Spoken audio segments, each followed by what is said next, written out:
الله وبركاته. إن الحمد لله نحمده ونستعينه ونستغفره ونعوذ بالله من شرور أنفسنا ومن سيئات أعمالنا من يهده الله فلا مضل له ومن يضلل فلا هادي له. أشهد أن لا إله إلا الله وحده لا شريك له وأشهد أن محمدا عبده ورسوله لا نبي بعده. والصلاة والسلام على أشرف الأنبياء والمرسلين وعلى آله وأصحابه ومن تبعهم بإحسان إلى يوم الدين. أما بعد. Hadirin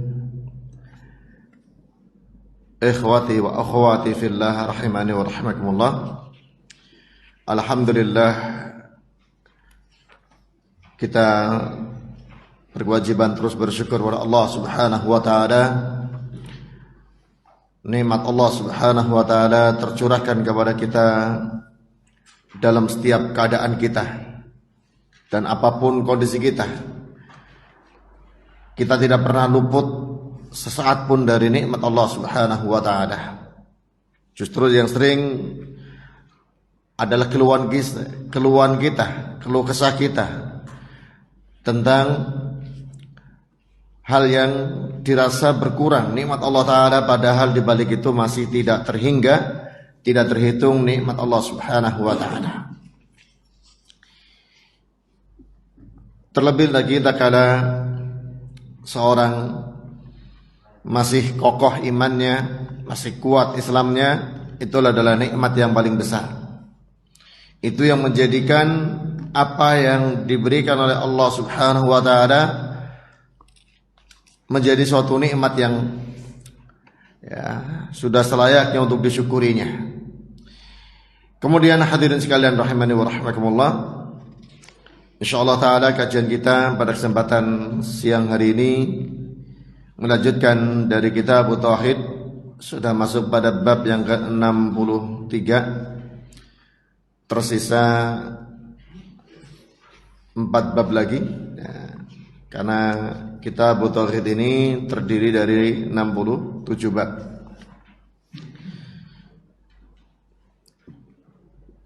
Bab ini berjudul Babu ma ja'a fi dhimmatillahi wa dhimmati nabihi. Bab yang membahas tentang perjanjian Allah dan perjanjian nabinya, Nabi Muhammad sallallahu alaihi wasallam.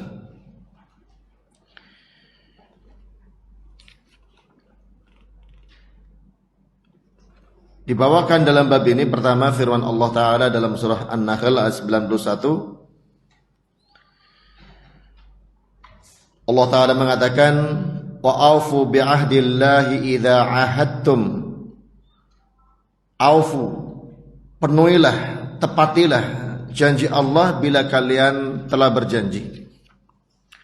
Wala tanqudul aymana ba'da tawkidiha, dan janganlah kalian menggugurkan sumpah-sumpah setelah mengokohkannya. Wa qad ja'altumullaha 'alaikum kafila. Kalian telah menjadikan Allah taala sebagai kafil, sebagai wakil, sebagai saksi atas kalian. Innallaha ya'lamu ma taf'alun. Sungguh Allah mengetahui apa yang kalian perbuat. Sebagaimana judul bab ini terkait dengan perjanjian Allah Subhanahu wa taala, dibawakan ayat ini yang diterangkan oleh penulis kitab Bughyatul Mustafid. Dalam ayat ini Allah taala memerintahkan agar kita memenuhi janji-janji Allah Subhanahu wa taala. Janji yang Allah taala telah ambil dari kita sebagai muslim, baik yang kaitannya pribadi kita ataupun janji Allah taala yang telah diambil dari kaum muslimin secara keseluruhan. Ya, secara pribadi misalnya apa? Bahwa kita sebagai muslim punya janji dengan Allah Subhanahu wa taala agar kita selalu menjalankan perintah-perintahnya. Tak kala kita menyatakan diri sebagai seorang muslim, ada perjanjian kita dengan Allah untuk menjalankan perintah-perintahnya yang wajib maupun yang sunnah tentunya.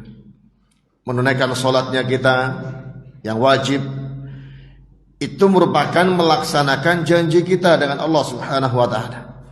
Bagi yang meninggalkan berarti dia khianat terhadap janjinya sebagai seorang muslim. Berkaitan dengan puasanya, berkaitan dengan kewajiban-kewajiban lainnya, apalagi yang kaitannya dengan akidah, wajib hanya beribadah kepada Allah Subhanahu wa ta'ala. Ini janji yang harus ditepati. Dan ada janji yang kaitannya dengan secara umum antara kaum muslimin, sesama kaum muslimin, dan antara kaum muslimin dan orang kafir. Kama yahsulu minal muahadat bainal muslimin wa bainal kuffar. Tak kala muslim berjanji dengan muslim lainnya, maka wajib untuk dipenuhi. Karena memang Nabi SAW juga mengatakan al-muslimuna ala syurutihim. Seorang muslim wajib memenuhi apa yang telah dipersyaratkan di antara mereka, terikat dengan persyaratannya. Dan orang yang tidak memenuhi janji dari kalangan kaum muslimin disebutkan oleh Rasulullah SAW berarti ada pertanda kemunafikan.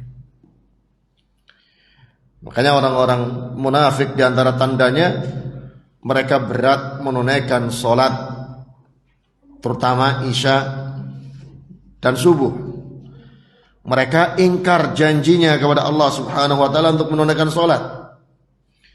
Di antara tanda kemunafikan sebagaimana kita sudah sering mendengarkan hadisnya,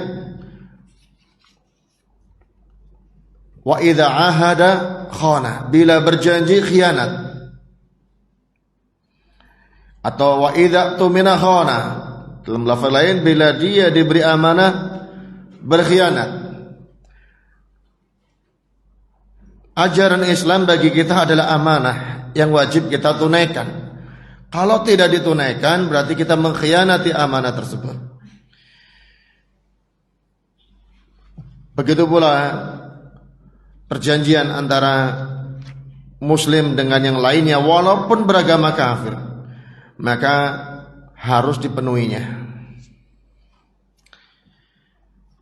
Fa'idha ahaduhum ala syai'in fala yajuzu ayyanquduhu.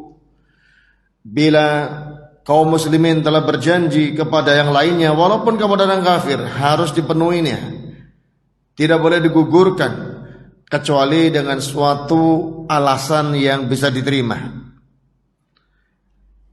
Dengan alasan yang bisa diterima. Fal muslimu laysa bi khawanin wala naqidil uhud. Seorang muslim karakter aslinya bukanlah orang yang berkhianat, bukan orang yang menggugurkan janji-janjinya.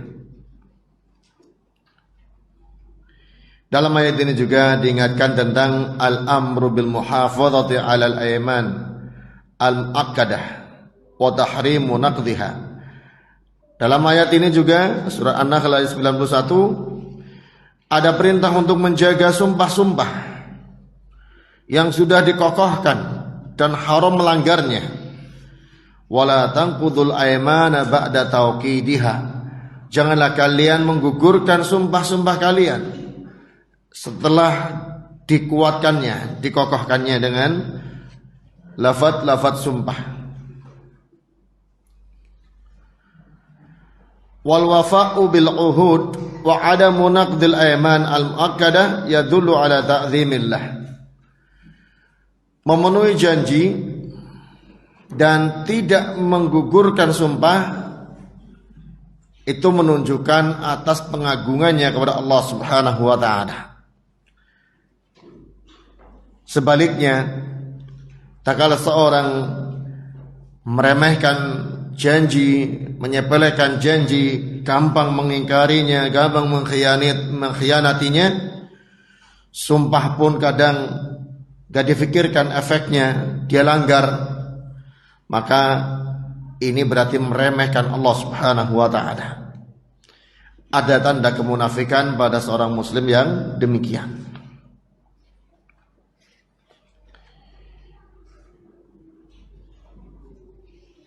Dan ini terkait dengan masalah akidah. Kalau orang akidahnya kokoh, mengagungkan Allah Subhanahu wa ta'ala karena rasa takutnya, maka akan selalu seoptimal mungkin memenuhi janjinya, menepati apa yang telah dia sampaikan, baik sebagai statusnya sebagai seorang muslim maupun statusnya sebagai manusia yang berhubungan dengan yang lain. Semuanya berusaha dia tunaikan dengan semaksimal mungkin. Adapun kalau ada uzur, tentunya uzur yang bisa diterima dimaafkan.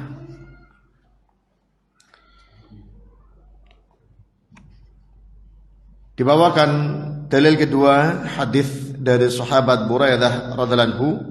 Beliau mengatakan, kana Rasulullah sallallahu alaihi wasallam idza amara amiran ala jasin aw sariyatin asahu fi khassatihi bi taqwallahi wa man ma'ahu minal muslimina khairah.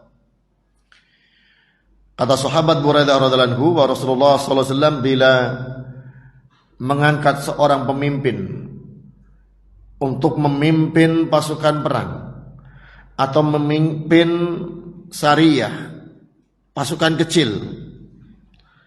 Kalau jais ini pasukan besar, ya.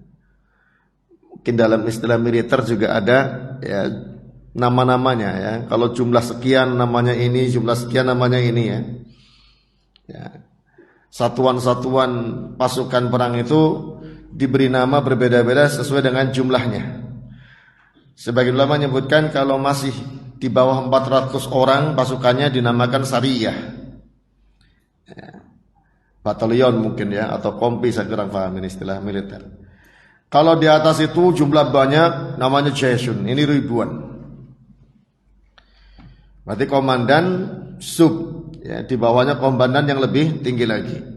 Tapi tiap komandan oleh Nabi SAW di briefing dulu, istilah kita ya. Briefingnya Nabi SAW diberi wasiat khusus untuk diri beliau dan untuk pemimpin tersebut dan untuk kaum muslimin yang bersamanya. Ya, beliau memberi wasiat khusus kepada pemimpin tersebut, sebagaimana itu juga dipesankan pada diri masing-masing. Wasiat umumnya adalah bitaqwallahi, untuk bertakwa kepada Allah Subhanahu wa ta'ala, dan untuk berbuat baik kepada semuanya. Lalu kemudian memberikan briefing secara khusus.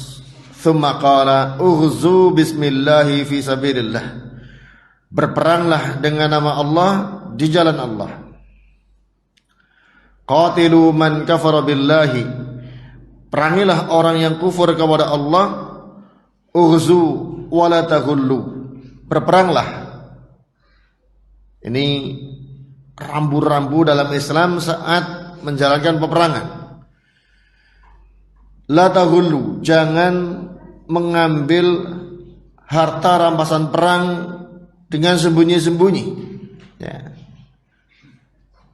Istilah kita ngutil ya, ngambil diam-diam sedikit disembunyikan ya, mencuri juga. Harta rampasan perang yang mestinya dikumpulkan dulu, disetorkan kepada komandan ya, ini sebelum disetorkan diambil dulu. Ghulul namanya. Ghulul ini bukan hanya terjadi ya saat terjadinya peperangan ya. Banyak orang kadang juga melakukan hal seperti ini. Ini perbuatan yang diharamkan, hukumnya berat karena ada unsur pengkhianatan ya.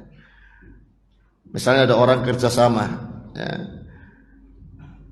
sebelum dikumpulkan ada yang ngambil duluan ya. Dagang bersama, ada yang bagian mengumpulkan uang, sebelum dihitung bersama diambil dulu 50.000 misalnya Ini ghulul.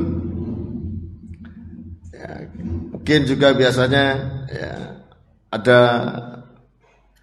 di transportasi, ada sopir, ada kenek, ada kondektur. Yang pegang uang kondektur. Sebelum dikumpulkan bersama, bisa jadi kalau yang nakal ghulul, ngambil duluan. Ya. Kelihatannya bukan mencuri, dia yang pegang uang. Ya. Seperti ghanimah ini juga. Ya. Ini terkait dengan amanah. Dalam kerjasama juga kadang begitu ya, seperti tadi dagang. Ada yang melayani, ada jadi kasir, ada yang ini, ada yang itu.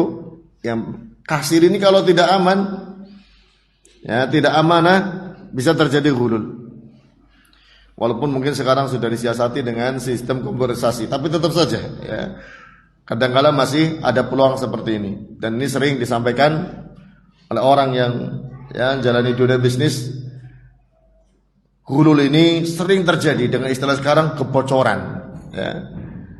Mungkin di bagian belanjanya, mungkin di marketingnya, mungkin ini itunya. Dan Nabi SAW sudah mengingatkan wala taghullu. Padahal ini sedang berjihad fisabilillah. Ada potensi muncul juga ya. Menyembunyikan sebagian harta rampasan perang untuk pribadi. Wala taghdiru. Dan jangan berkhianat. Ini diingatkan wala taghdiru, jangan berkhianat. Jaga janji-janji sebagai muslim termasuk dalam peperangan. Wala tumathilu, dan jangan mencincang. Kalau orang sudah mati ya sudah. Ya. Mutilasi ini dilarang dalam Islam. Bahkan dalam peperangan pun enggak boleh memutilasi. Ya sudah meninggal dunia karena mungkin jengkelnya, ya saking dendamnya, potong lehernya, potong kakinya, potong ini itunya, ini gak boleh. Ya. Kalau sudah meninggal sudah dilarang melakukan mutilasi. Wala taqtulu walidan, dan jangan membunuh anak-anak yang belum baligh. Ini maksud anak ini yang belum baligh. Wa idza laqita aduwaka minal musyrikina fad'uhum ila thalathi khisalin. Bila kalian berjumpa musuh kalian sebelum berperang, maka dakwailah mereka, ajaklah mereka kepada 3 hal. Fa ayyatuhunna ma ajabuka faqbal minhum. Maka salah satu dari 3 yang kalian tawarkan mereka menuinya, maka terimalah dari mereka. Ya. Tawarkan 3 hal, mana yang mereka pilih, terimalah dari mereka. Wa kuffa anhum, tahan, jangan perangi mereka. Tsumma ud'uhum ilal Islam, kemudian ajaklah mereka ke dalam agama Islam. Fa in ajabuka faqbal minhum wa kuffa anhum. Jika memang mereka memenuhi dakwahmu, memenuhi seruanmu untuk masuk Islam, ini yang pertama, maka terimalah dari mereka dan tahan, jangan perangi mereka karena mereka sudah sebagai muslim. Tsumma ad'uhum ila tahawuli min darihim ila daril muhajirin. Setelah masuk Islam, ajaklah mereka untuk berpindah dari negeri mereka ke negeri muhajirin, ke Madinah. Bila diterangkan oleh para ulama, ala Syekh Utsaimin misalnya, bila di negeri mereka tidak mungkin untuk menerapkan agama Islam, nggak bisa menampakkan agama Islam. Ternyata yang menerima sebagian kecil, yang lain menolak. Yang menerima agama Islam, untuk mau masuk agama Islam, ya terima. Ajak mereka untuk berpindah dari negeri kafirnya ke negeri orang-orang yang hijrah di Madinah di saat itu, ya. Wa akhbiruhum annahum in fa'alu dzalika falahum ma lil muhajirin wa 'alaihim ma 'alal muhajirin. Kabarkan kepada mereka, kalau mereka mau hijrah sebagaimana muhajir dari Mekah ke Madinah, mereka mendapatkan hak sebagaimana haknya orang-orang muhajirin yang sudah ada, sebagaimana mereka punya kewajiban seperti yang dilakukan oleh orang-orang yang sudah hijrah sebelumnya. ada hak dan kewajiban. Fa in abau an yatahawwalu minha, bila mereka tidak mau, enggan untuk berpindah dari kotanya, dari negerinya, fakhbirhum annahum yakununa ka'arabil muslimin. Mereka enggak mau berpindah, jadi mereka keadaannya seperti orang-orang Islam dari Arab Badui, Arabil muslimin, orang Arab Badui. Yajri alaihim hukmullah alladhi yajri alal mu'minin, berlaku kepada mereka hukum Allah yang telah berlaku kepada orang-orang mukmin. Apa diantaranya? Kalau mereka tidak ikut hijrah, wala yakuna lahum fil ghanimati wal fai'i syai'un, mereka tidak mendapatkan ghanimah dan tidak mendapatkan fai' sedikit pun.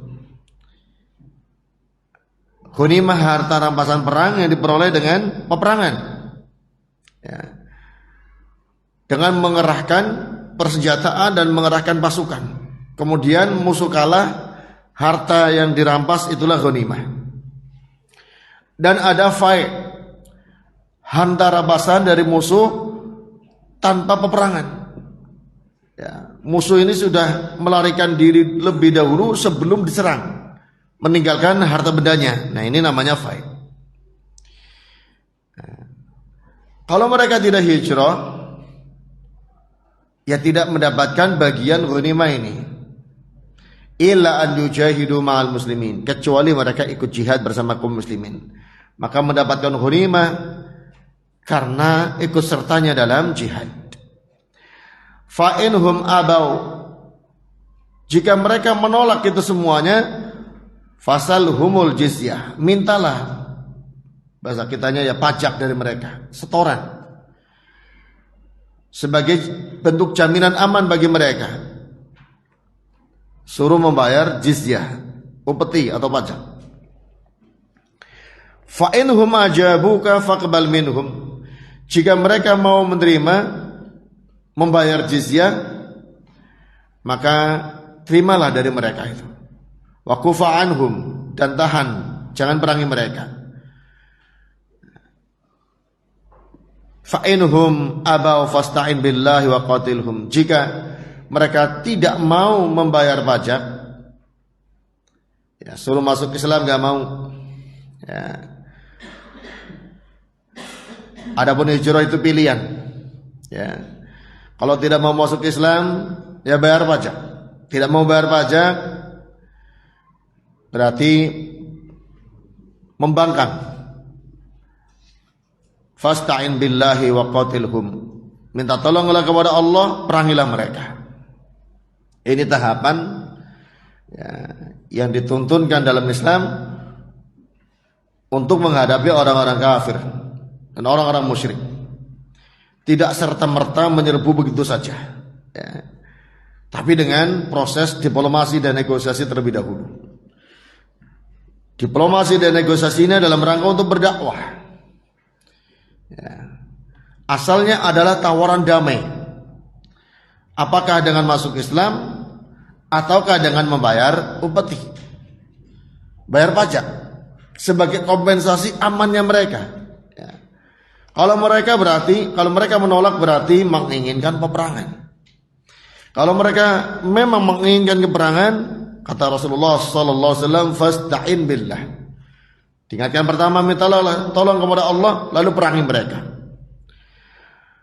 Wa idza hasarta ahla khisnin fa araduka an taj'ala lahum dhimmatallahi wa dhimmata nabiyhi fala taj'al lahum dhimmatallahi wa la dhimmata nabiyhi. Bila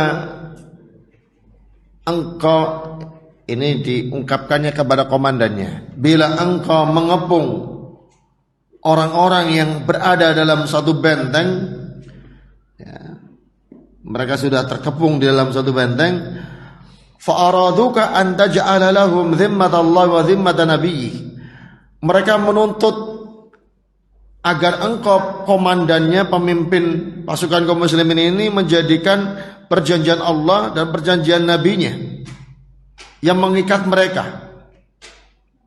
dengan pasukan kaum muslimin. Ya sudah, kita adakan perjanjian damai atas nama Allah, atas nama nabinya. Kalau ini yang dituntut, fala taj'al lahum zimmatallahi wala zimmata nabiyyi. Jangan kamu jadikan bagi mereka perjanjian Allah, jangan pula perjanjian nabinya. Walakin ij'al lahum zimmataka wa zimmata ashabik. Akan tapi jadikanlah bagi mereka perjanjian kamu dan perjanjian pasukan kamu. Kenapa demikian? Fa innakum antaghfiru dhimamakum wa dhimam ashabikum ahwanu min antaghfizu dhimatallahi wa dhimmata rasulih.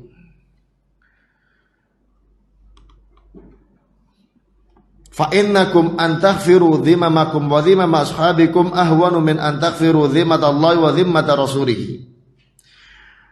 Ini alasannya. Kata Rasulullah sallallahu alaihi wasallam, kalian kalau terjadi suatu kemudian melanggar janji-janji kalian dan janji sahabat kalian terhadap musuh kalian, itu lebih ringan daripada kalian melanggar janji Allah dan janji Rasulnya sallallahu alaihi wasallam.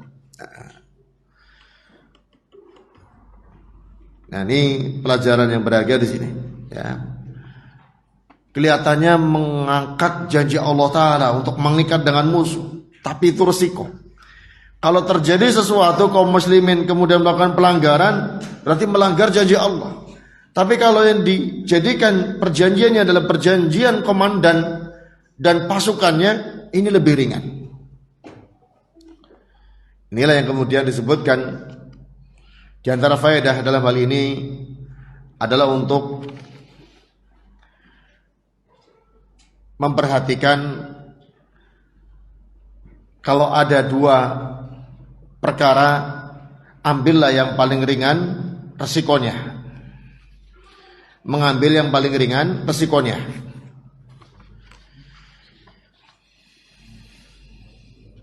Disebutkan di sini ada bimbingan untuk memilih aqallul amrani khataran, perkara yang paling sedikit bahayanya. Dan ini sering terjadi dalam kehidupan kita yang sering kita namakan dilematis. Kita dihadapkan pada dua perkara yang sama-sama haram, ya. Gak bisa dihindari, harus dilakukan. Kalau gak ini yang ini, tapi sama-sama haram. Disinilah betulnya keilmuan yang mendalam, butuh kejelian dan kecermatan. Maka disitulah terujinya orang yang berilmu. Pilih yang paling ringan bahayanya, pilih yang paling ringan sisi haramnya, ya. Makanya sahabat Abdullah bin Mas'ud pernah mengatakan, la an ahlifa billahi kadziban habba ilayya min an akhlifa bighairillah, atau kama qala Abdullah bin Mas'ud. Saya bersumpah dengan nama Allah, dusta lebih baik, lebih saya sukai daripada bersumpah dengan nama selain Allah. Kenapa? Dua-duanya dosa. Dusta dosa, bersumpah dengan nama selain Allah dosa. Tapi bersumpah dengan selain Allah dosanya dosa besar karena kesyirikan. Walaupun syirkul asghar, tapi dosa besar. Adapun dusta ya dosa, tapi tidak sampai kepada syirik. Hadirin sekalian rahimani wa rahimakumullah, ini kejelian sahabat Abdullah bin Mas'ud. Bukan berarti membolehkan dusta, bukan. Untuk menunjukkan kalau ada dua perkara yang sama-sama bersiko, ambil yang paling ringan resikonya.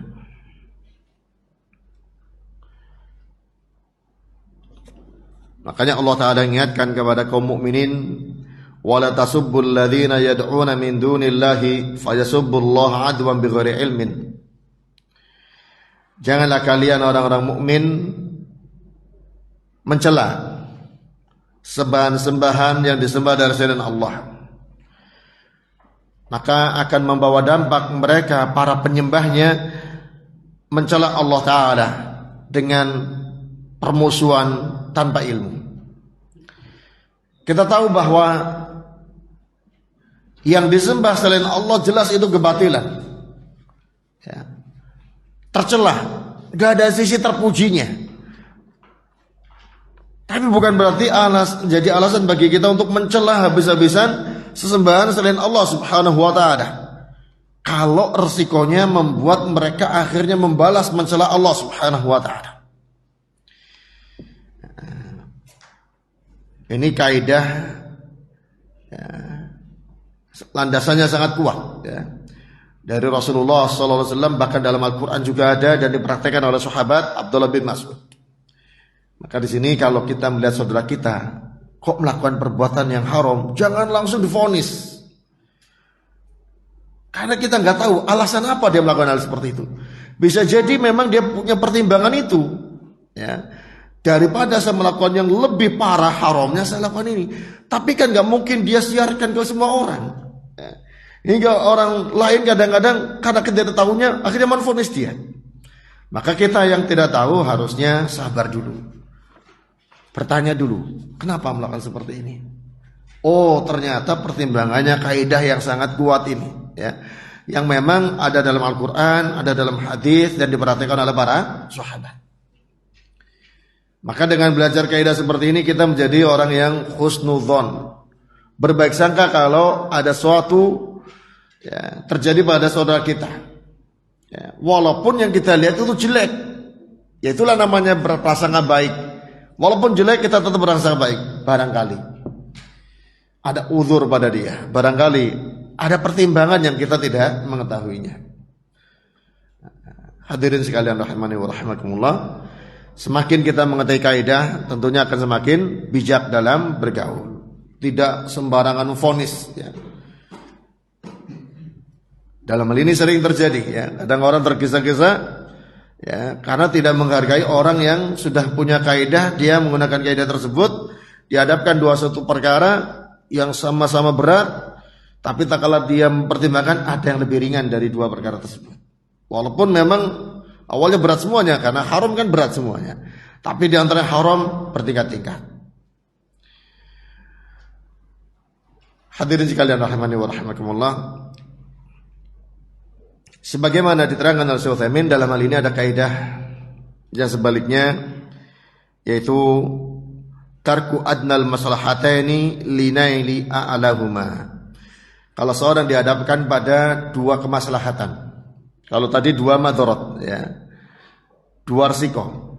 Sekarang kebalikannya, kalau seorang dihadapkan pada dua kebaikan, dua kemaslahatan, gak mungkin dijalani bersamaan. Orang kan kadang gitu, ya jalani dua-duanya, ya kalau mampu. Ini di waktu yang bersamaan, gak mungkin dilakukan bersamaan. Mana yang dipilih? Tentunya pilih yang lebih besar kemaslahatannya, pilih yang lebih banyak manfaatnya. Antara seorang menunaikan ibadah yang pahalanya kembali kepada diri sendiri dengan suatu amal soleh yang manfaatnya kembali kepada kaum muslimin, tentu utamakan yang kembalinya untuk kaum muslimin.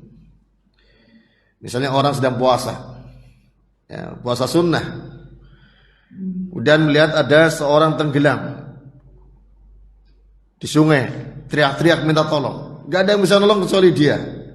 Di kalangan orang-orang yang melihatnya, yang lain anak-anak, perempuan misalnya, yang bisa nolong dia, tapi dia yang puasa. Kalau dia nyebur, sangat resiko dia batal puasanya.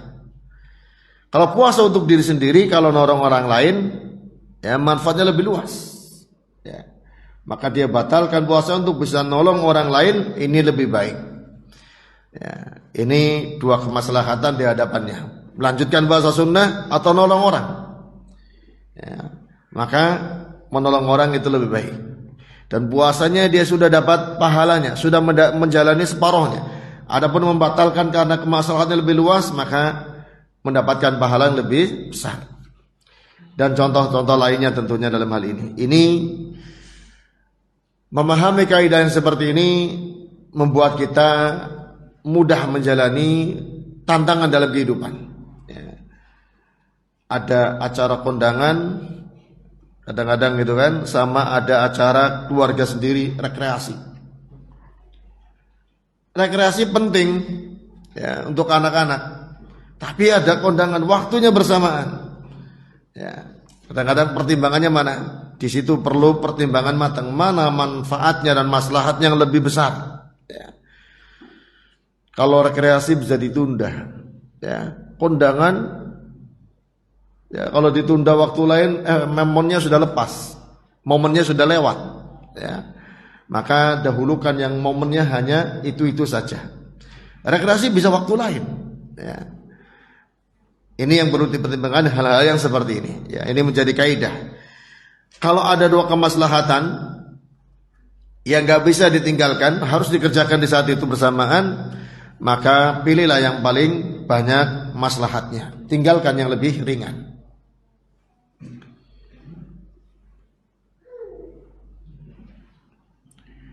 Kemudian kita lanjutkan hadisnya, wa idza hasarta ala husnin,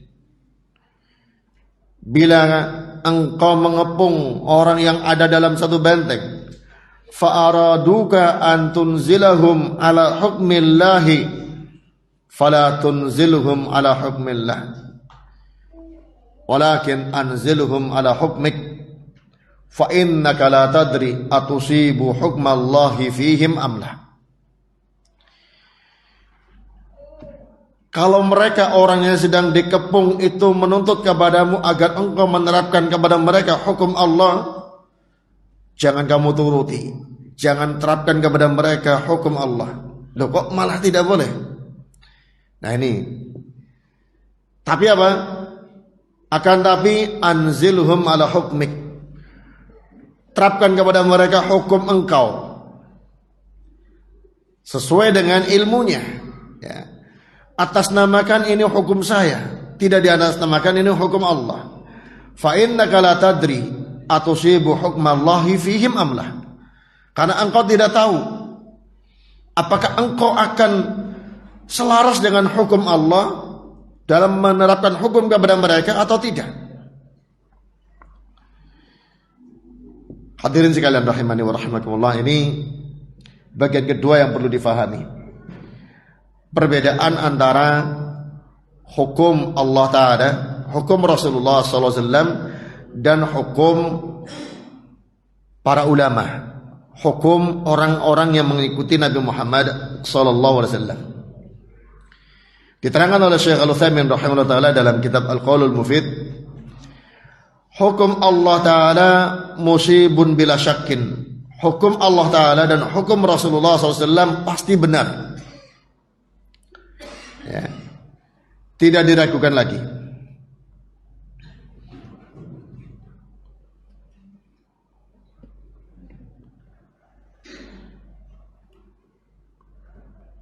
Adapun hukum yang diterapkan oleh manusia selain Allah dan Rasulullah sallallahu alaihi wasallam ada dua kemungkinan, bisa benar bisa salah. Karena manusia itu berijtihad. Kalau bertepatan dengan hukum Allah, dia benar. Kalau tidak bertepatan, berarti dia keliru. Tapi ijtihadnya, orang yang berupaya menerapkan hukum yang benar, salahnya dapat 1 pahala, benarnya dapat 2 pahala.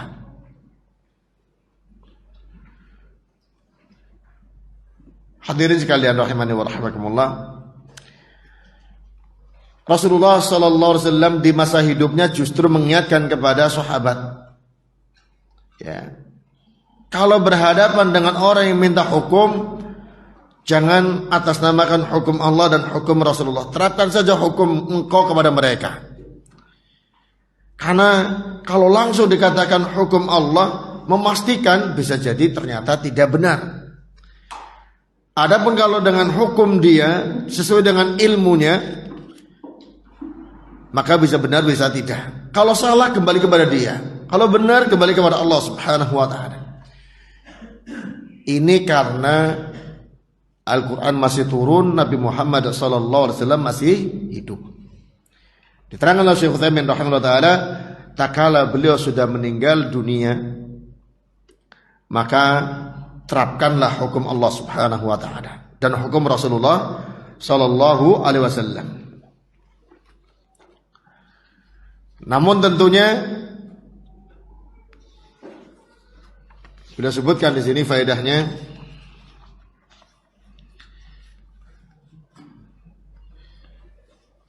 Ba'dan qita'il wahyi, setelah terputusnya wahyu, ya, terputus wahyu Al-Quran maupun sunnah Rasulullah SAW, ya, sudah wafatnya Rasulullah SAW, fayunziluna ala hukmillah, terapkan kepada mereka hukum Allah Ta'ala, wajtihaduna fi isabati hukmillah yu'tabur sawaban idza lam yatabayyan khata'uhu, dan ijtihad kita untuk menerapkan hukum Allah itu termasuk sudah cara yang benar. Adapun kalau keliru, ya Allah Ta'ala akan mengampuninya dan tetap memberikan pahala kalau orang sudah berijtihad. La yukallifullahu nafsan illa wus'aha, karena Allah tidak membebani suatu jiwa kecuali yang sesuai kadar kemampuannya. Ini di saat kita sekarang, ya, maka yang diterapkan tentunya hukum Allah Subhanahu wa taala. Kemudian di sini ada rincian. Disampaikan oleh beliau. Kalau dalam perkara-perkara yang sudah pasti, ya, nasnya jelas, halal haram jelas, beda antara ini tauhid ini syirik jelas, nyata jelas ini sunnah ini bid'ah, maka katakan ini hukum Allah, ini hukum Rasulullah sallallahu alaihi wasallam. Adapun dalam perkara yang ada kesamaran yang membutuhkan fatwa di sana, maka dikatakan oleh Syekh Al-Utsaimin rahimahullah taala, tidak semestinya seorang mufti mengatakan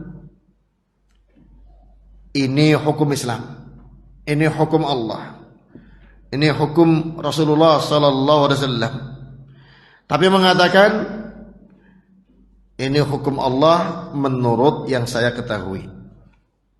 Menurut yang saya ketahui. Ini sunnah Rasulullah sallallahu alaihi wasallam menurut yang saya fahami.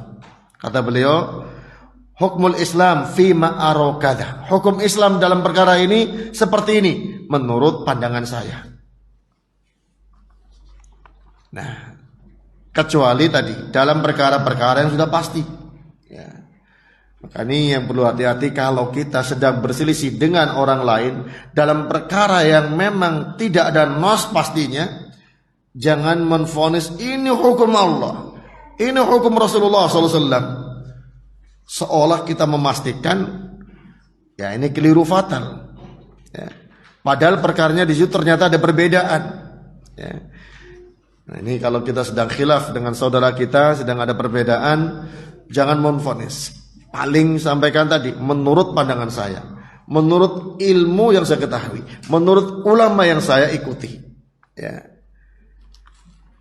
Misalnya dalam masalah-masalah yang memang ada perbedaan, ya.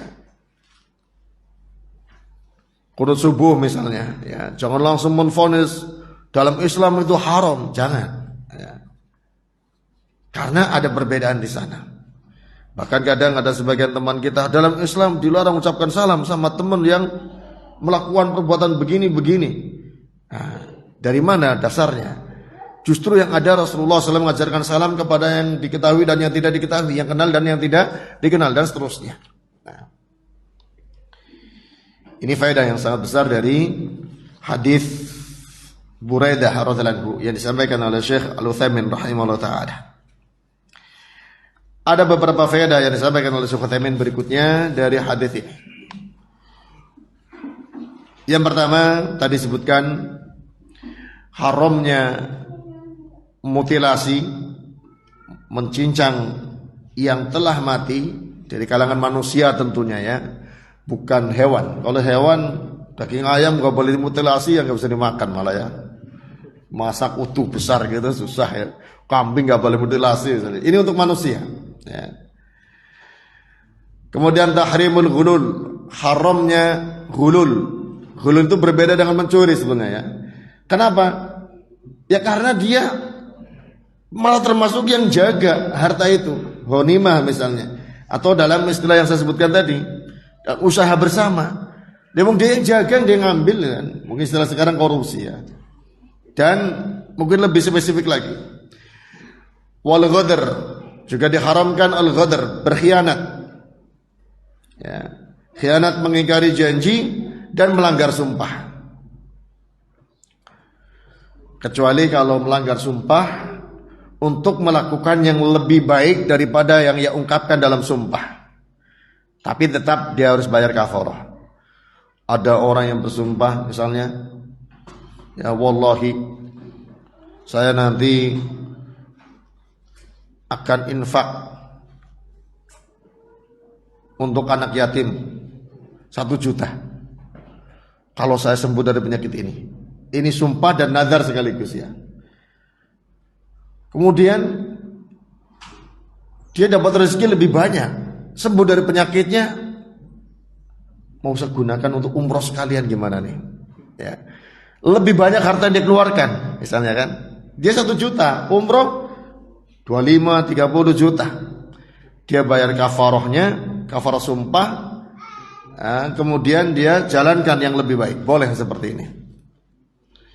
Atau tadi sudah mengucapkan dalam sumpahnya mau infak 1 juta kepada anak yatim, ternyata hartanya lebih, mau 5 juta. Berarti berbeda dengan sumpahnya. Maka bayar kafarah kemudian tunaikan sumpahnya. Bahkan itu dianjurkan ya, melakukan yang lebih baik dari sumpahnya. Karena Nabi SAW pernah ya mendapat cerita dari seorang yang nazar ya, dengan sumpah, nanti kalau Fathu Mekah, Nabi SAW dapat menaklukkan Mekah, dia berjanji akan ya melakukan sholat di Masjidil Aqsa. Nabi SAW menyarankan di Masjidil Haram saja, pahalanya lebih besar dan lebih ringan tentu dalam melaksanakannya ya. Amalannya lebih besar, prakteknya lebih ringan. Kenapa? Kalau dia harus ke Masjidil Aqsa, jauh dari Mekah ke Palestina. Tapi kalau ke Masjidil Haram memang di kampungnya istilahnya ya, dan pahalanya lebih besar. Artinya Pak Nabi SAW menganjurkan beralih dari suatu amalan ke amalan lain yang lebih besar manfaatnya. Boleh kalau melanggar sumpah untuk beralih kepada yang lebih afdal. Ada seorang suami sumpah mau saya ceraikan istri saya, ketemu gak jadilah gitu kan. Lebih baik lanjut lagi. Bayar kafarah dulu. Ya, kafarah sumpah. Kemarin sudah kita pelajari ya, kafarah sumpah. Nah.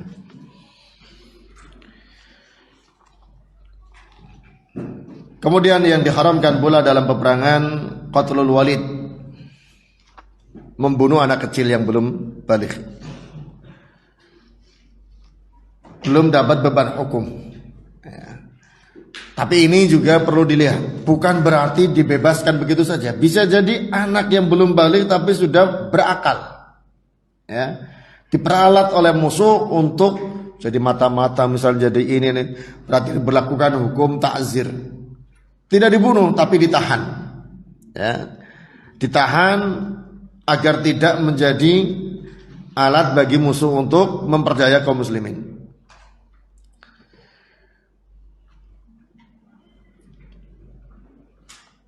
Kemudian faedah berikutnya, la yajuzul qital qabla dakwah. Nah, ini mungkin yang dianggap oleh musuh Islam ini ya, mudah menyerang kaum muslimin, padahal diingatkan tidak boleh berperang sebelum diplomasi, dakwah. Diplomasinya diplomasi dakwah.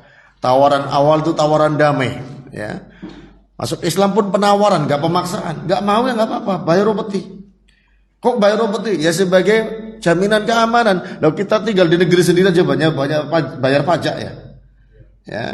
Kita tinggal di negeri sendiri ya seagama dengan penguasanya, itu pun bayar banyak bayar pajak. Ya. Yang kadang kita nggak sadar. Ya. Belanja, lihat ini APPN. Di restoran ada PPN, belanja barang besar ada PPN. Yang penghasilannya besar ada ya pajaknya juga. Kendaraan ada pajaknya. Jalan kita lewat ada pajaknya. Jadi masuk akal. Kalau orang tidak mau masuk Islam, tetap tinggal di negeri yang sudah dikuasai Islam, ya bayar pajak. Kalau orang Islam tidak bayar, tapi dipungut zakat.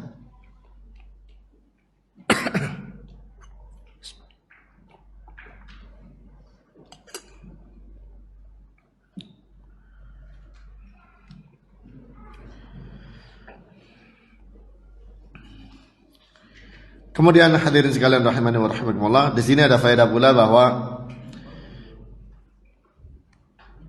peperangan itu bukan untuk memaksa manusia masuk ke dalam agama Islam. Ya, tapi memang justru malah menebarkan kedamaian bagi yang mau masuk Islam ataupun yang tidak mau masuk Islam. Ya, yang mau masuk Islam, alhamdulillah, yang tidak mau ya bayar pajak. Kemudian berikutnya, bolehnya menerapkan hukum aturan yang dibuat oleh suatu penguasa atau komandan terhadap orang yang berada di suatu wilayah yang terkepung, ya, yang dikuasai oleh kaum muslimin. Tidak harus dengan hukum Allah Subhanahu wa taala, tapi penguasa muslim tentunya, ya, sesuai dengan keilmuannya. Di saat zaman Nabi SAW, yang kemudian tak kala sudah berhenti wahyu, yang diterapkan adalah hukum Allah dan hukum Rasulullah SAW.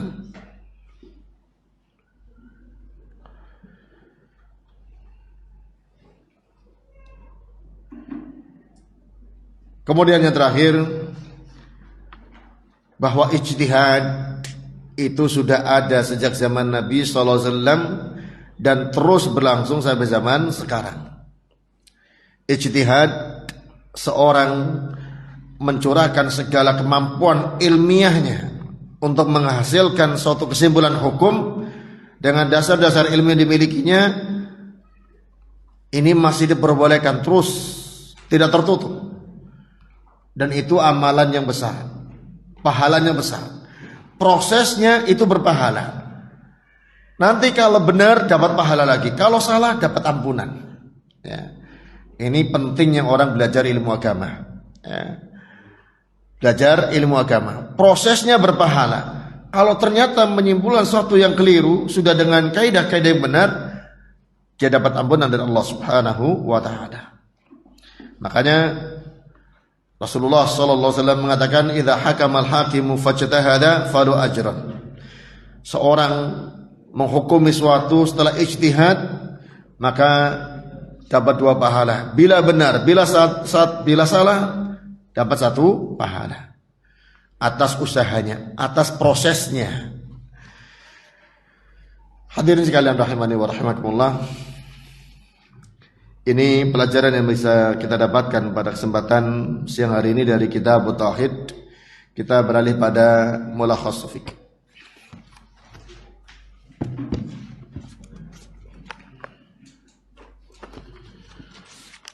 Dalam mulakhas fikih, pelajaran lalu selesai dari khulu atau gugat cerai yang diajukan oleh seorang istri.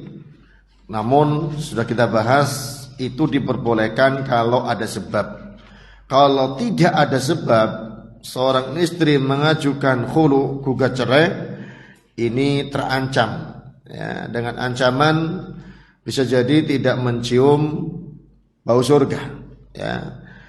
Seorang wanita yang menuntut cerai kepada suaminya tanpa ada sebab, ya, yang diperbolehkan dalam syariat, maka ini terancam dengan ancaman yang sangat mengerikan, ya. Kali ini kita masuk pada bab at-talaq, ahkam fit talaq. Sebetulnya khulu juga bagian dari tolak, ya. Makanya Nabi SAW tak kala menyebutkan ayyuma imra'atin sa'alat zawjaha talaqa min ghairi ma ba'sin fa haramun 'alaiha raihatul jannah. Perempuan mana saja yang meminta cerai kepada suaminya, itu khulu berarti kan? Ya.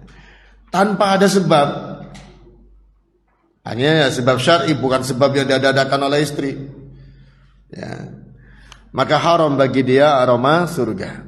Ya, suaminya orang yang istiqomah, suaminya memenuhi kewajiban nafkahnya, gak ada kezaliman juga, kok minta cerai?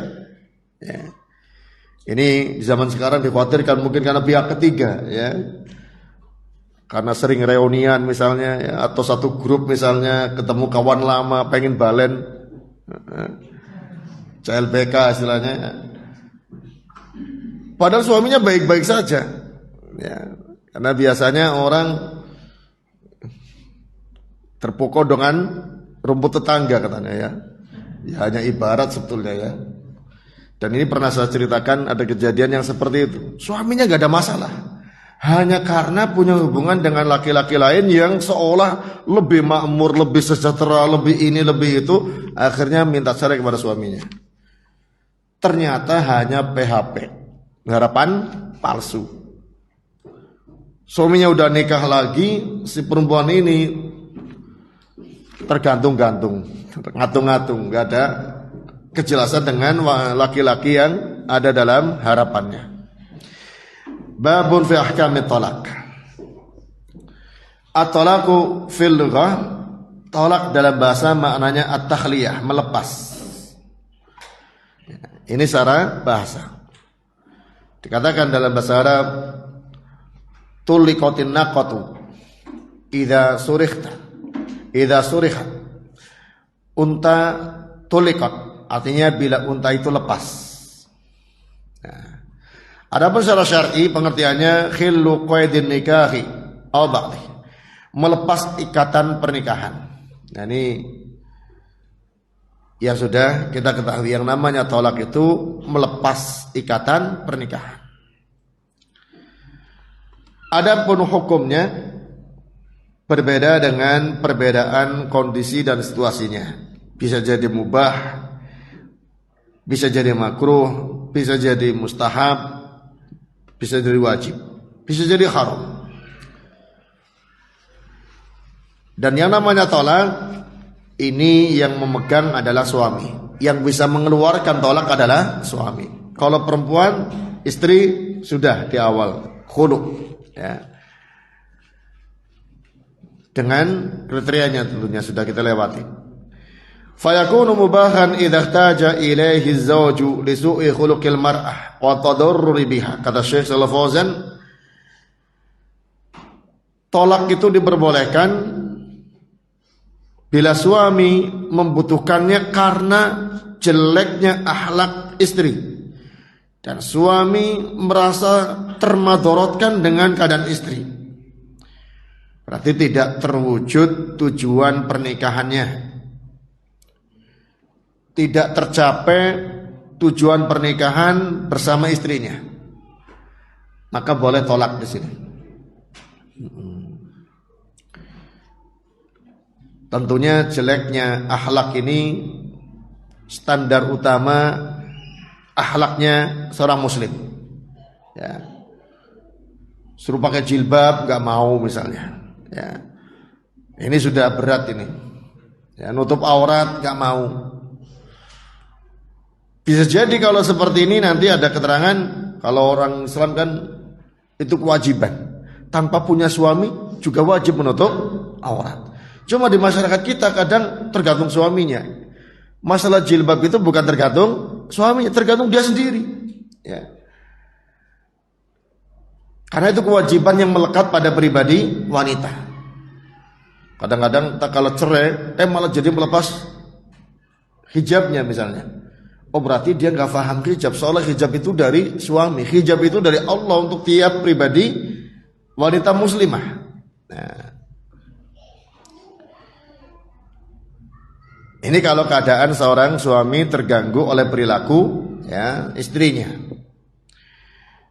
Dan ini biar menjadi kejelasan standarnya agama Islam. Karena kalau ada seorang suami yang enteng menceraikan istrinya, oh akhlaknya tidak baik. Seperti apa akhlaknya tidak baik? Standarnya seperti apa? Nah, kalau maunya dia, oh berarti memang ini zalim malah, ya. Bisa jadi jatuh dalam perbuatan dosa. Maka untuk mengatakan akhlaknya jelek, lihat standarnya dalam Islam. Akhlaknya Nabi Muhammad sallallahu alaihi wasallam yang telah diajarkan kepada umatnya ini. Dalam masalah apa jeleknya? Di rumah disuruh ya dan nurut, ya. Sudah mengikuti apa maunya suami, menyenangkan suami dan seterusnya. Kalau hanya jengkel, hanya marah karena beda selera misalnya, nah ini bukan masalah akhlak, ya. Ini yang perlu diperhatikan. Jangan jadi alasan istriku akhlaknya jelek, bisa ceraikan. Ya jelek kalau persepsinya diri sendiri gak cocok. Nah ini yang keliru, ya. Padahal bisa jadi karena dia sendiri yang tidak baik, menginginkan istrinya berbuat seperti dia yang tidak baik, ya. Kemudian wa yukrahu talaqu idza kana li ghairi hajatin. Makruh talak itu bila tidak dibutuhkan. Bahkan sebagian ulama mengatakan haram. Wa inda ba'dil a'immah yahrumu fi hadzal hal. Kondisi baik-baik saja, ya. Gak ada masalah seorang suami menceraikan istrinya. Sebagian mengatakan makruh, sebagian mengatakan haram. Yang mengatakan makruh beralasan abghadul halali ilallahi talaq. Perkara halal yang paling dibenci oleh Allah adalah talak. Namun hadis ini para ulama mengatakan dhaif, ya. Kalau jadi pegangan itu hadisnya dhaif, maka yang lebih kuat itu adalah haram. Karena apa? Ada unsur kezaliman, ya. Kalau rumah tangga adem ayem, ya, gak ada problem. Suami kok menceraikannya, ditanya alasannya gak jelas, ya, gak ada kesalahan dari istri, maka ini kezaliman. Kalau kezaliman berarti ini haram hukumnya. Gimana kalau ada makruh? Ya, itu landasannya lemah. Hadisnya mengatakan abghadul halali ila Allah ta'ala, ternyata lemah.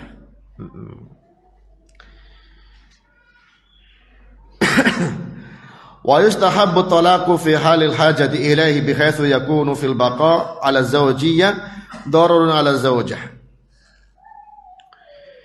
Disunahkan talak dalam keadaan diperlukan. Tak kala keberlangsungan suami istri ini menimbulkan madarat. Bisa jadi madarat pada suami, bisa jadi madarat pada istri. Karena apa? Gak akur-akur, beda pendapat terus, ribut terus, ya. Ya, bertengkar terus. Masalah pakaian anak ribut, ya. Masalah milih barang remeh ribut, beda pendapat. Kalau kondisi seperti ini, hilangkan madaratnya. La darar wa la dirar. Enggak boleh ada madarat. Hilangkan madaratnya dengan apa? Bisa jadi dengan tolak, ya. Karena suami enggak tentrem di rumah, ribut terus. Istri juga bisa jadi enggak tentrem, ribut terus. Ya. Kadang ada ya pacarannya 4 tahun, nikahnya 4 hari. Karena waktu pacaran akur terus. Tak kala nikah beneran malah beda pendapat. Kok kamu beda gak kayak dulu? Kok kamu beda? Akhirnya udah cerai. Malah bisa jadi yang nggak kenal sama sekali, ya. Ini yang melalui cara yang syar'i, ya. Proses 4 hari nikah awet, alhamdulillah, ya. Terjadi yang seperti ini bisa jadi karena memang tidak punya pegangan yang sama.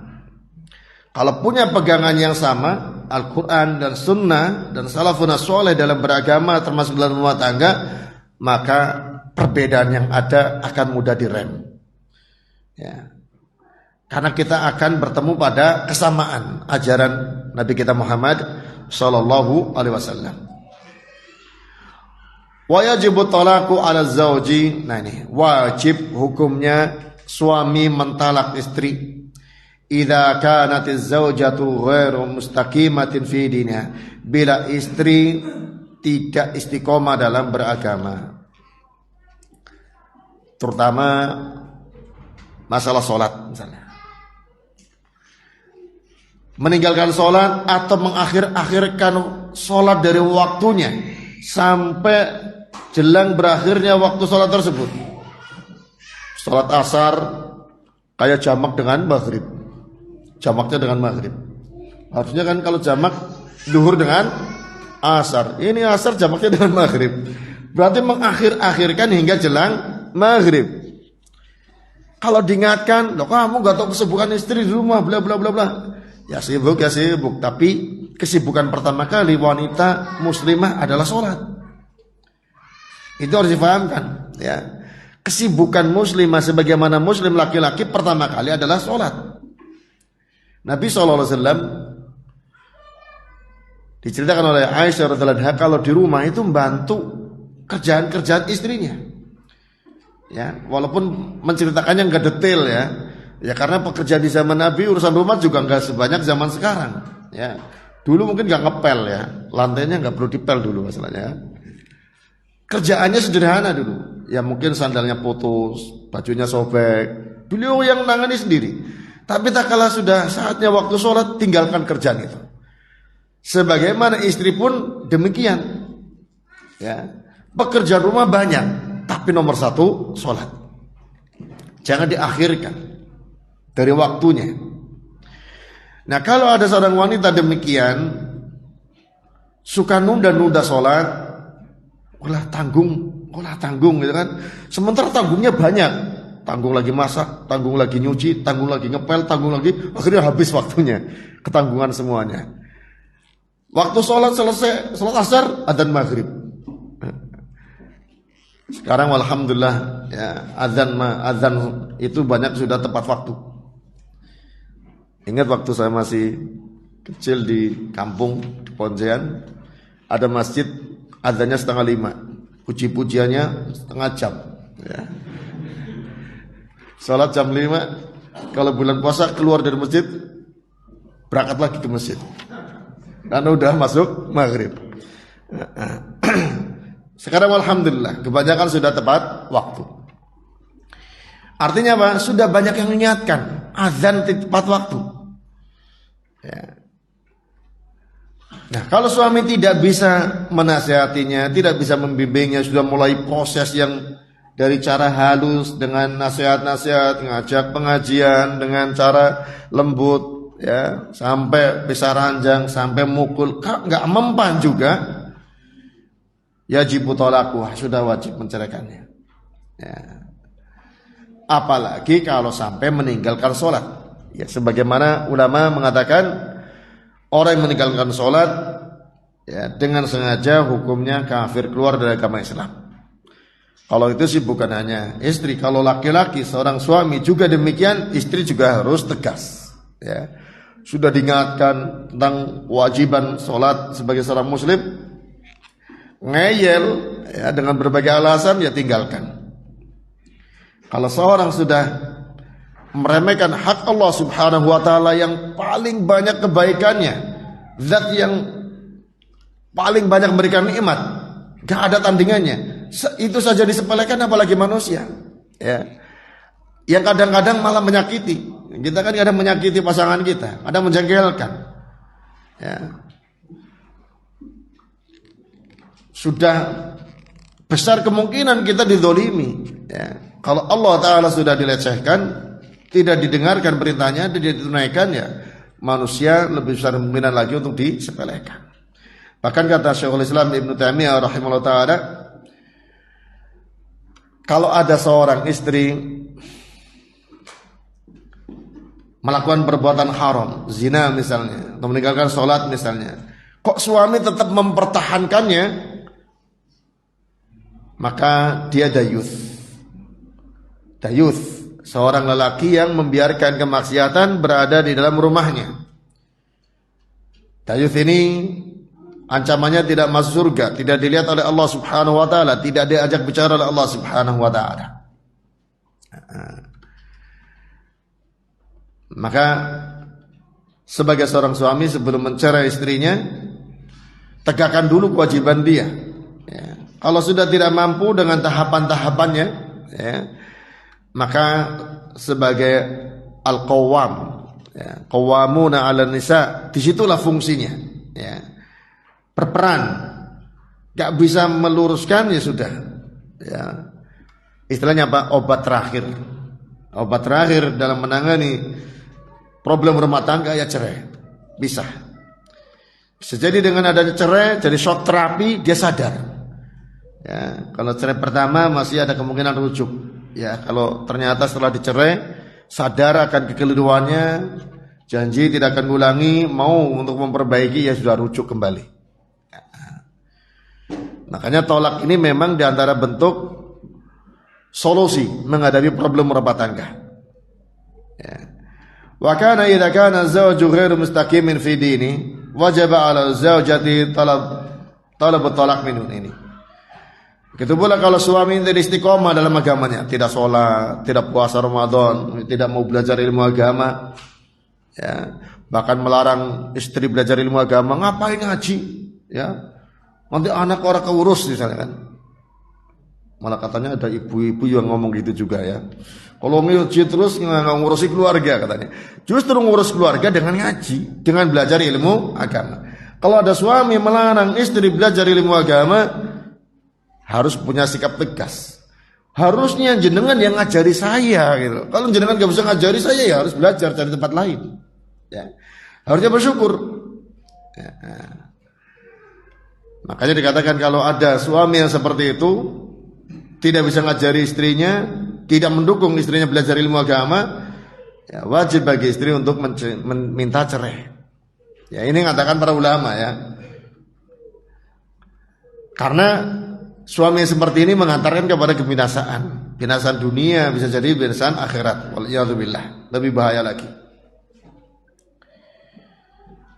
Karena kalau tetap bertahan seperti itu, maka dia menyanyiakan agamanya, mengantarkan kecelakaan di dunia, di akhirat kelak, dunia dan akhirat kelak.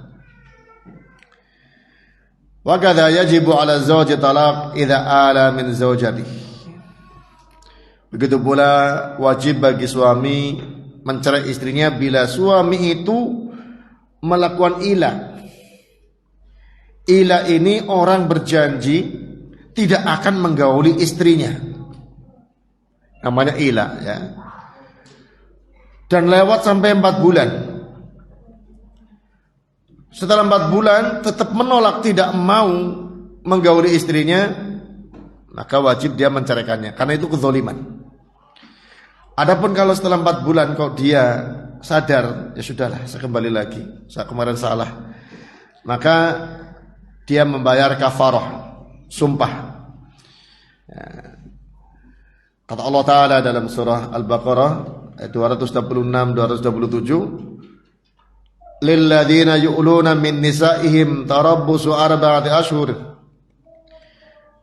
Bagi orang yang mengilah, menyumpai istrinya untuk tidak menggaulinya, ya, saking jengkelnya ada apa, tapi sampai mengeluarkan sumpah seperti itu nggak akan menggaulinya, tunggu sampai 4 bulan.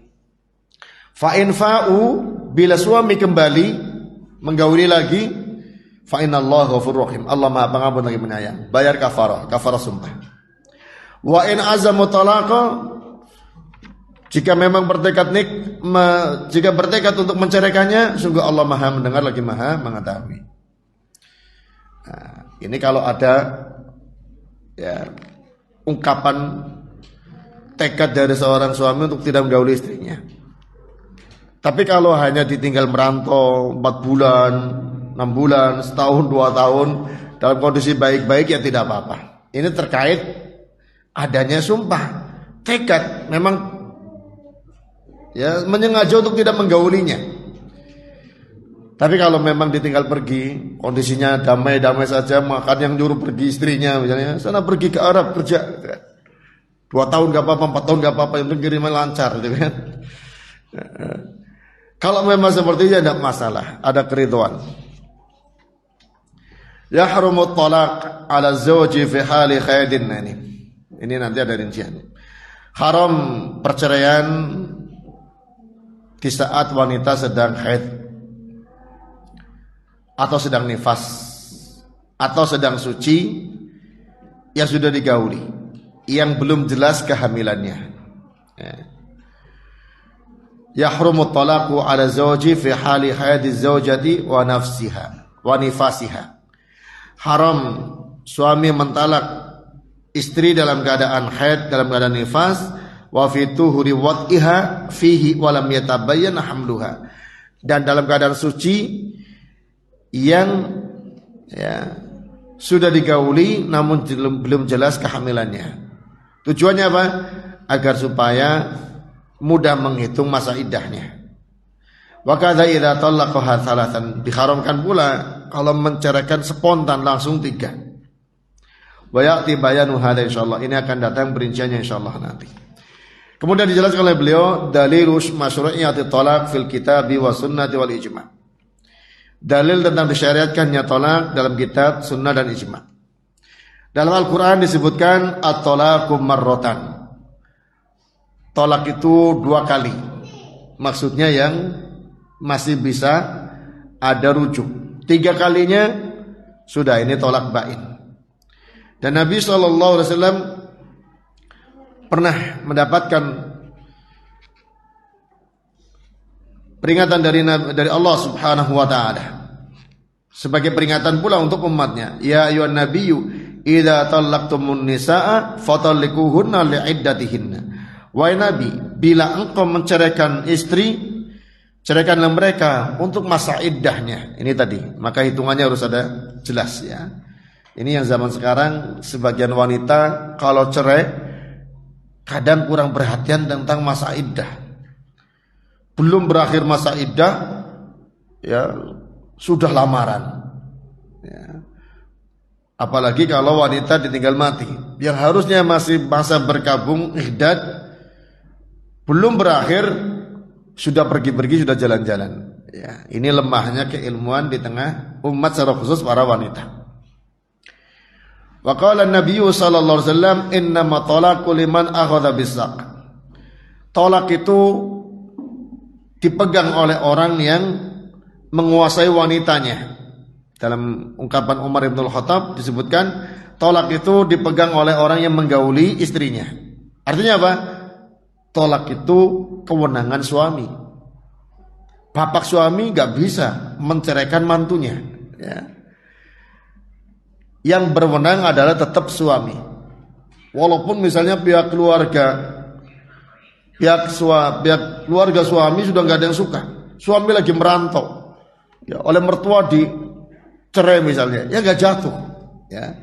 Yang bisa menjatuhkan tolak tetap adalah sang suaminya. Wa qad hakal ijma' ala masyru'iyati talaq ghair wahidin min ahli ilmi.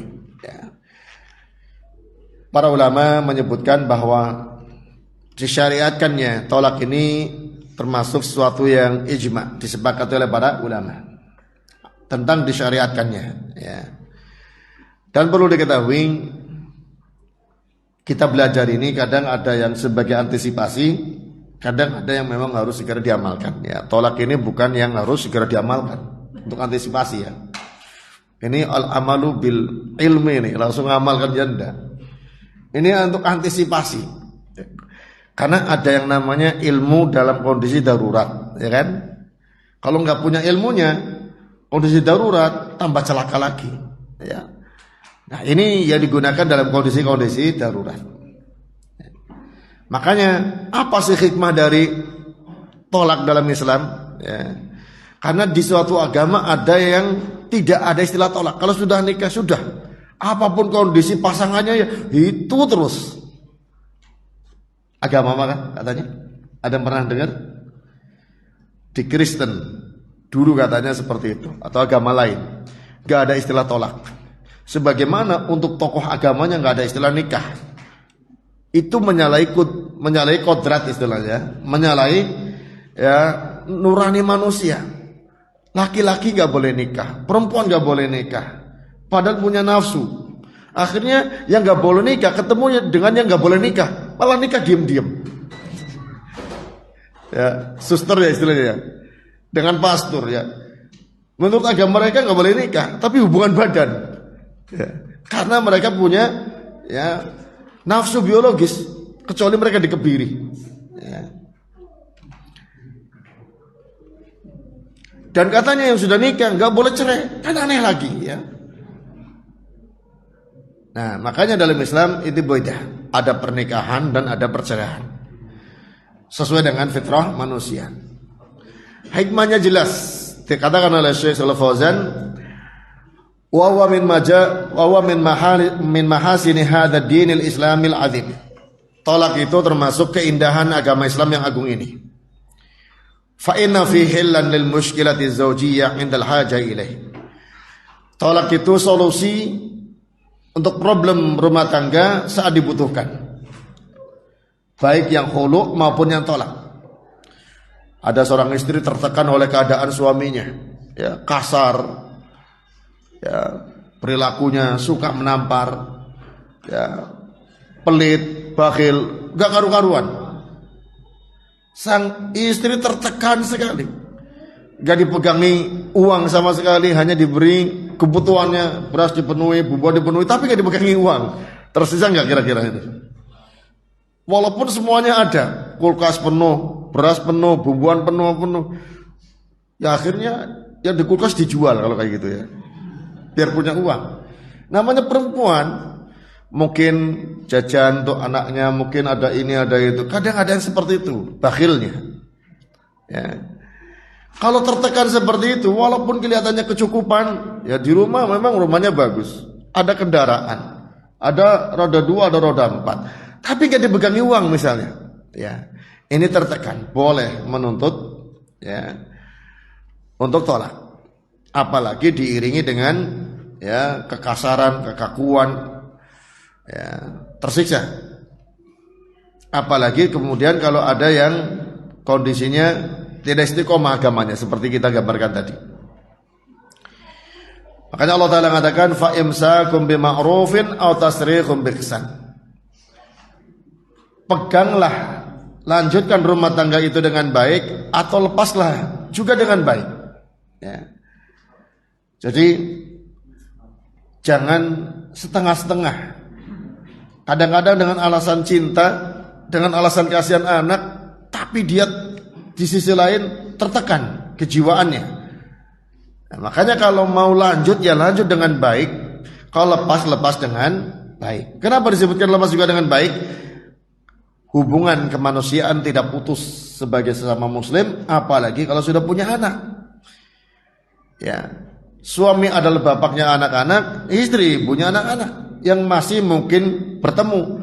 Kalau pisahnya dengan cara yang tidak baik, membawa dampak yang tambah buruk lagi bagi anak-anak. Ya, sulit ketemu dengan salah satunya atau keduanya.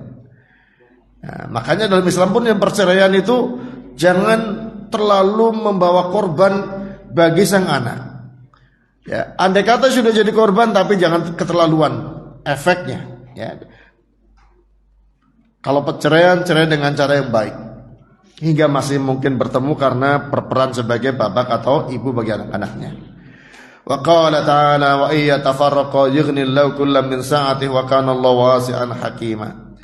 Bila keduanya berpisah, Allah Ta'ala akan mencukupi masing-masing dari keluasannya, dari keluasan rezeki Allah, dan Allah maha luas lagi maha bijak.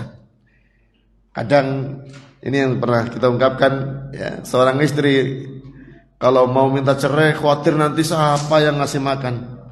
Walaupun gak dikasih uang, tapi kan kecukupan ada semuanya. Tapi gak bisa apa-apa dia, ya, gak ada pegangan.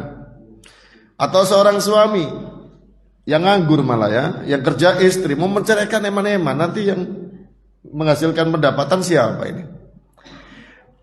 Kalau memang mengharuskan, diingatkan oleh Allah Subhanahu wa Ta'ala, mengharuskan adanya perpisahan, yughnillahu kullam min sa'atih. Allah mencukupkan, memberi kecukupan kepada masing-masing dari keluasan rezeki Allah Subhanahu wa Ta'ala.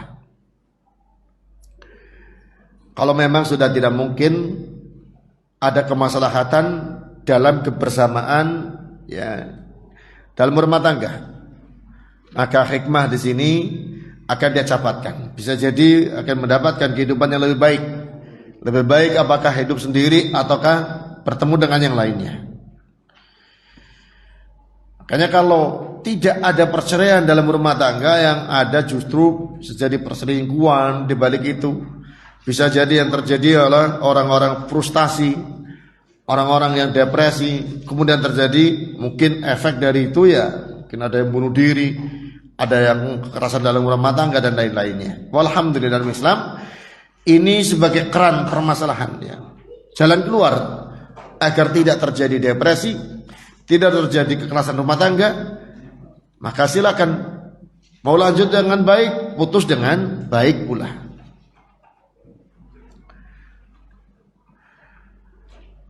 Hadirin sekalian rahimani wa rahimakumullah, yang boleh menjatuhkan talak adalah seorang suami yang dalam keadaan dia berakal dan punya kemampuan untuk memilih, tidak dalam keadaan hilang akalnya, tidak dalam keadaan dipaksa.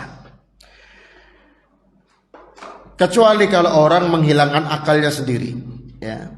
Kalau orang yang hilang akalnya karena mungkin suatu gangguan, kesurupan misalnya ya, ungkapkan kata-kata cerai istrinya padahal dia kesurupan, maka nggak sah di luar kondisi dirinya. Kalau orang minum obat misalnya dan panas tinggi, ngigo menceraikan istrinya, ya nggak sah karena di luar kesadarannya, di luar kendali akalnya. Adapun kalau orang mabok ya, minum minuman keras atau yang lainnya yang memabokkan, nyampe rumah marah-marah kemudian menceraikan istrinya, ya sah ya, karena dia mabok dengan sendirinya, dengan kesadaran dia mabok. Setelah sadar langsung ya getuni, apa tadi saya menceraikan kamu? Iya. Kalau nggak ngakui gimana? Zaman sekarang barangkali ada CCTV merekam nih ya, atau ada rekaman. Ini rekamannya itu jatuh satu loh. Nah, artinya apa? Jangan mabok juga. Perbuatan haram dihukum dengan yang lainnya. Di antara hukumannya apa yang keluar dari lisannya dan apa yang diperbuat olehnya itu sah. Ya. Orang mabok mukul orang, mencuri atau yang lainnya, tetap diberlakukan hukum pada dia walaupun dengan alasan saya mabok. Mabok itu dengan sengaja, efek hukumnya sama dengan sengaja. Ya, beda halnya orang yang hilang kesadarannya bukan karena kesengajaan. Karena misalnya tadi karena ya kesurupan atau karena ya panas tinggi atau yang lainnya. Ya. Atau orang kadang atau anak ya, yang suka ngigo jalan. Kalau orang tua masih ada nggak yang ngigo sama jalan kalau tidur?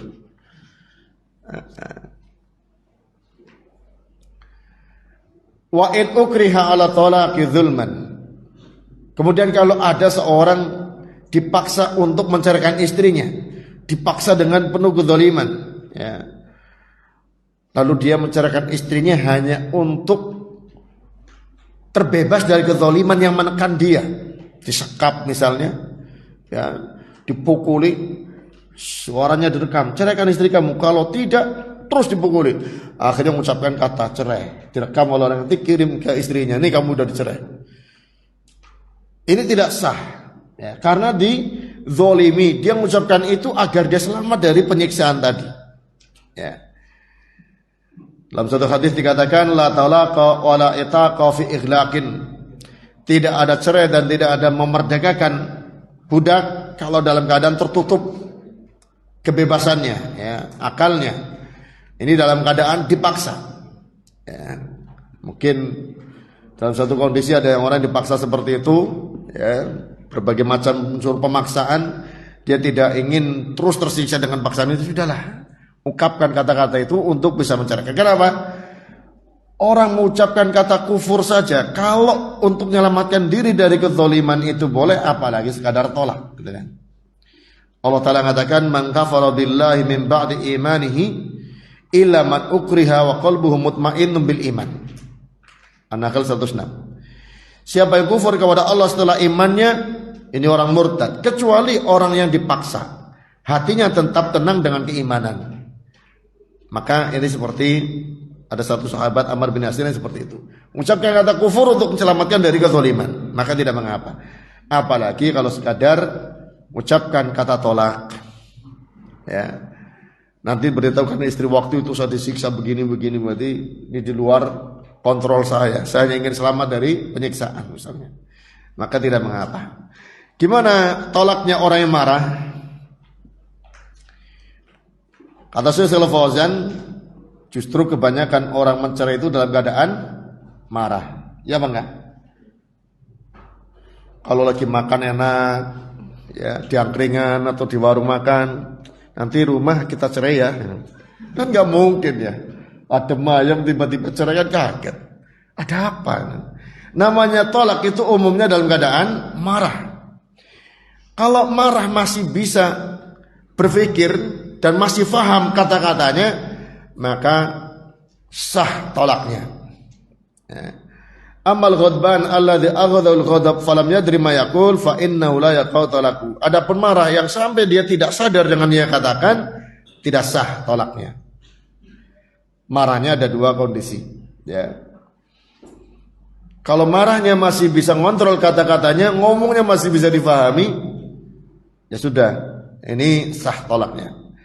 Adapun kalau marahnya yang sampai di luar kendali, ya, ucapkan kata tolak.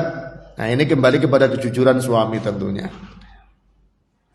Kemudian yang terakhir, wa yaqau tolak minal hazil. Tolak jatuh walaupun sebagai bentuk main-main guyonan, ya. Mungkin istilah kita bikin konten, ya, bikin konten masalah tolak. Istrinya dicerai, ini sekedar konten katanya, sah apa tidak? Sah, ya. Karena tolak ini nggak bisa buat main-main, sebagaimana nikah juga nggak boleh buat main-main. Ya, ini yang dikatakan